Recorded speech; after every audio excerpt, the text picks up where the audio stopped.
मनुष्य प्राय मृत्यु से डरता क्यों है? हालांकि मृत्यु भी एक अटल सत्य है इस संसार में, इस जीवन में, लेकिन उसके बावजूद भी मनुष्य मृत्यु से डरता है। आप इसको इस प्रकार से समझिएगा कि जैसे कि हमारी सरकार है और सरकार किसी व्यक्ति को कोई बहुत अधिक स्पेशल जो है उसको सुविधा उपलब्ध करवा देवे और बाहर के किसी देश में भेज दे कि आपको वहां देश में जाना है, दूसरे देश में, और हमारा यह है कार्य है, ये आपको संपन्न करके और पूर्ण करके आना है। जो सुविधा आपको चाहिए, जिस भी प्रकार की आपको गाड़ी चाहिए, रहने का मकान चाहिए, क्या भोजन आपने खाना है, बच्चे चाहिए, बीवी चाहिए और माता चाहिए, पिता चाहिए, आपको सब मिलेगा, लेकिन आपने उस कार्य को संपन्न करके आना है। इस प्रकार की छूट दे देवे आपको सरकार और भेज देवे किसी दूसरे देश में, वहां पे जाके आप जो है अपने कार्य में लिप्त हो जाएंगे। फिर धीरे धीरे क्या होगा, जो सुख सुविधा सरकार के द्वारा आपको दी गई है, आप उस सुख सुविधा को इतना भोगेंगे कि आप अपने ही कार्य को भूलते चले जाएंगे। एक कार्य आपको मिला था सरकार द्वारा जो आपने पूर्ण नहीं किया, और आपके मस्तिष्क में एक चिंता अवश्य सताएगी कि आपको एक दिन सरकार के पास जाना पड़ेगा और वहां पे जाके उनको जवाब देना पड़ेगा। आपकी जवाबदेही होगी कि जिस कार्य के लिए उन्होंने आपको यहां भेजा दूसरे देश में, वो कार्य क्यों नहीं हुआ। आप उस कार्य को छोड़कर भोगों में पड़े रहे, विषयों में पड़े रहे, लेकिन जो सुख सुविधा सरकार ने आपको दी, आपने उसका कोई फायदा नहीं उठाया। इसी प्रकार से एक मनुष्य जो है वो मृत्यु से डरता है कि जब मृत्यु आएगी, मृत्यु के बाद उसे जो है भगवान के पास, प्रभु के पास जाना पड़ेगा, और वहां पर जाकर के उसका जो भी पुराना लेखा जोखा है, भगवान के पास रजिस्टर है, वहां पे सब लेखा जोखा है, सब मुनीम वगैरह वहां पे उपस्थित है।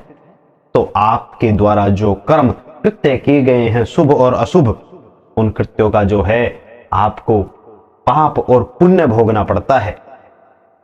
इसी प्रकार से एक व्यक्ति जो है मृत्यु से डरता है। पता सभी को है, सभी को मालूम है इस संसार में कि एक दिन जो है मरना अवश्य ही पड़ेगा, मृत्यु सबकी आनी है, लेकिन जिस कार्य के निमित्त प्रभु ने हमें यहाँ इस पृथ्वी पर, इस धरती पे, इस दुखालय में भेजा है, वो कार्य हमें अवश्य ही पूर्ण करके जाना चाहिए। 84 के चक्कर से छूटने के बाद यह मानव योनि प्राप्त होती है, बड़े ही दुखों से प्राप्त होती है। आपने क्या जाने क्या शुभ कर्म किए होंगे जो आपको मानव योनि प्राप्त हुई है, तो आप इसका जो है भरपूर लाभ उठाइए और प्रभु का नाम कीर्तन भजन कीजिए। उसके नाम कीर्तन भजन से ही आप प्रभु को जो है पा सकते हैं।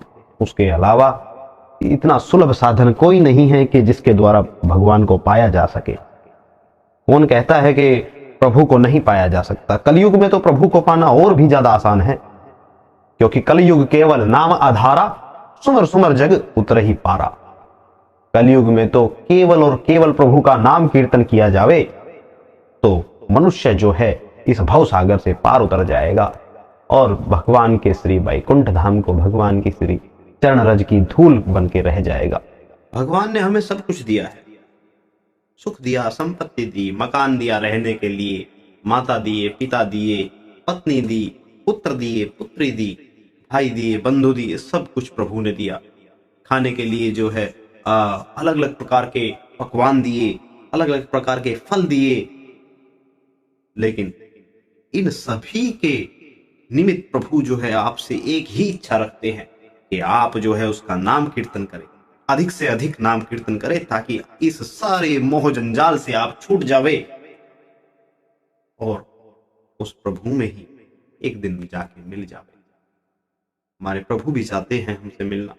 हम उनसे प्रेम करें या ना करें, याद रखना कि हम उनसे प्रेम करें या ना करें, वो सदैव हमसे प्रेम करते हैं। हम उनके बारे में बुरा बोलते हैं, गलत बोलते हैं, गलत धारणा करते हैं, अविश्वास करते हैं, हम पापी हैं, लेकिन हमारे प्रभु हम पर सदैव निछावर रहते हैं। जिस प्रकार से एक माता पिता, वृद्ध माता पिता अपने बच्चे को, चाहे उनका बच्चा कितना भी कुपुत्र क्यों ना होवे, लेकिन कभी भी अपने बच्चे को माता पिता हीन दृष्टि से नहीं देखते, सदैव अपने बच्चे से प्रेम करते हैं, उसी प्रकार प्रभु प्रेम करते हैं।